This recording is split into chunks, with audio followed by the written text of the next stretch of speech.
Progressive Magazine, April 2018, exercise number 1 and 2 at the rate 100 word per minute. Be ready? Start. Sir, some days ago I had the honor of presenting to the House the report of the Planning Commission on the second 5-year plan. I presume that many members have read it since then, either fully in or parts. I have now the honor to move the following resolution.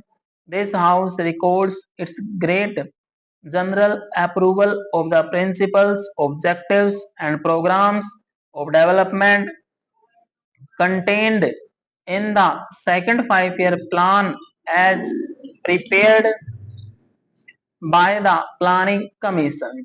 Those honorable members who have read this report have probably not found it very light reading.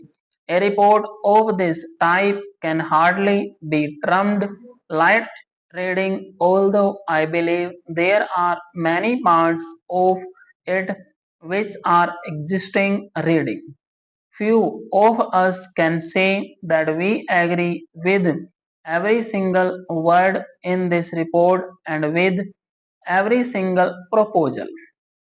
A report of this type is the product of the labor of a great many persons, not only members of the Planning Commission, but a vast number of other people who have been consulted. Among them are experts of our own country and of foreign countries and others representing various interests and professions in the country.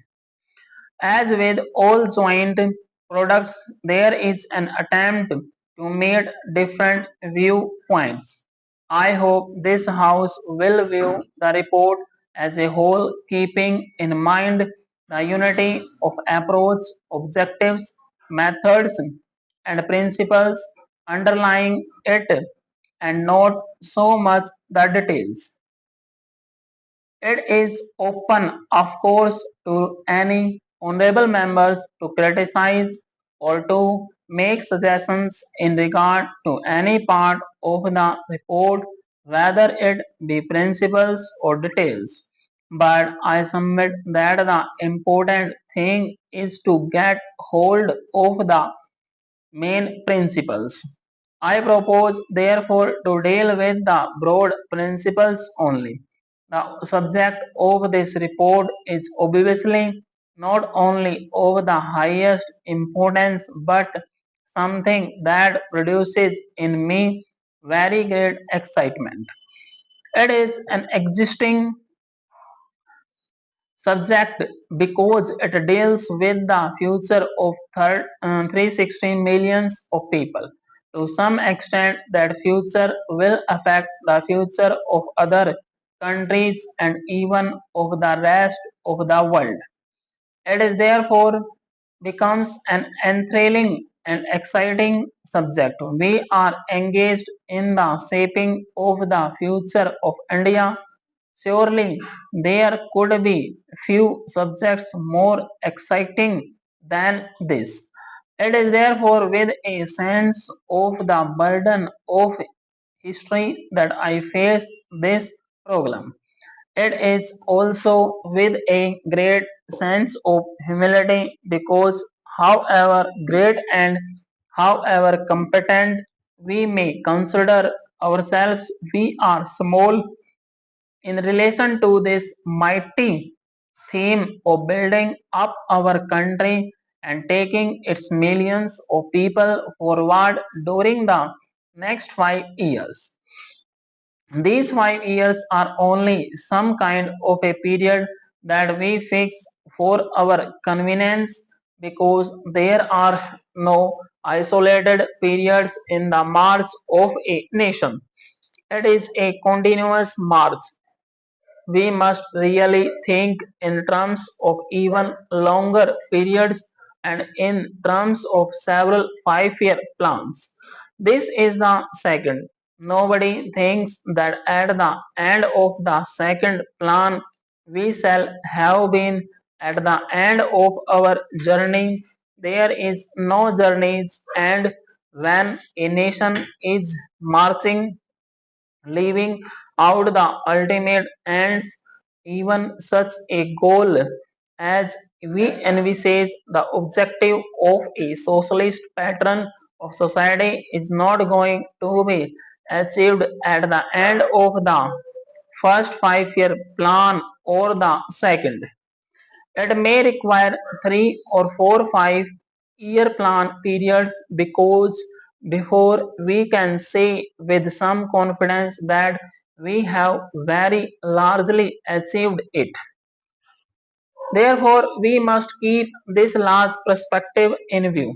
In planning, especially, we are apt to forget the larger perspective and lose ourselves in some particular aspect which is of important and yet which may very well come in the way of the larger perspective. For example, take the question of regional development. We are all agreed that there should be a uniform development all over India.